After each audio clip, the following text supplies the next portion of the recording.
Hello children, in this video I will explain you about reflex action. But before explaining reflex action, first we will discuss about the stimulus. What is a stimulus? A stimulus is something in the outside world that may cause an organism to respond or to change its action. So what is a stimuli? Stimuli is simply whatever information about the environment you are receiving with your sense organs. So you are having so many receptors in your body which detect the stimuli.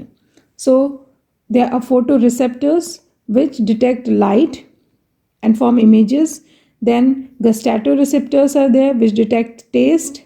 Then thermoreceptors are there which detect heat and cold and also pain, like skin is there. Olfactory, that is the nose is there, which has having some sort of cells, sensory cells or sensory neuron which detect the smell. Now what is a reflex action? Reflex action is the automatic, unconscious and involuntary response of effectors to a stimulus, and it is also known as reflex. So here comes the word automatic, that means it is done by itself. Unconscious, that means no thinking is involved in that. And involuntary, that is no control, right?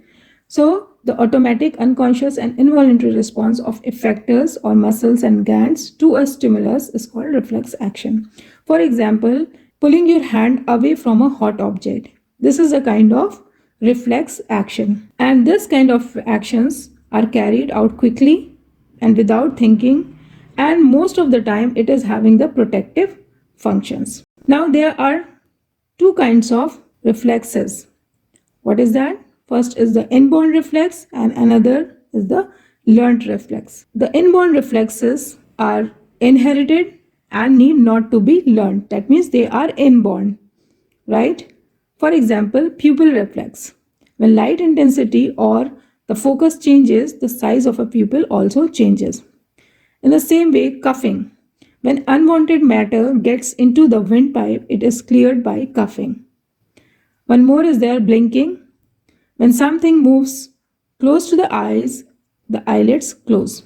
And it is very common, that is a producing saliva. Thinking of food or smelling produces saliva. This also happens when food enters the mouth. So producing the saliva is a reflex action. Similarly, blinking of the eyes is a reflex action. Coughing is a reflex action, right? In the same way, one more example I want to give you, that is response to pain. If you accidentally place your foot on a pin, you jump quickly. So what is that? This jumping is called the inborn reflex. And in babies, lots of behavior is controlled by inborn reflexes, just like walking reflex, grip reflex, sucking reflex. These all are the inborn reflexes. So basically, doctors test these as a part of the routine examination of the babies, whether this child is growing properly or not. So for the assessment of the development of a baby's nervous system, this inborn reflexes are observed. Next is the learned reflex. So these learned reflexes are the actions which have to be learned before they become automatic. Once you have learned how to drive a car, whenever you see the car, you want to drive it. And it's not like that again you have to learn it and then you can drive. No, only once you have learned how to drive the car, now whenever you want, you can drive a car. Similarly, riding a bicycle, playing any musical instrument, only once you have to learn it, then anytime you can play the musical instrument. Similarly, swimming, playing any game, these all are the learned reflexes. Even the habits are a type of learned reflexes. Now, what are the significance of reflexes?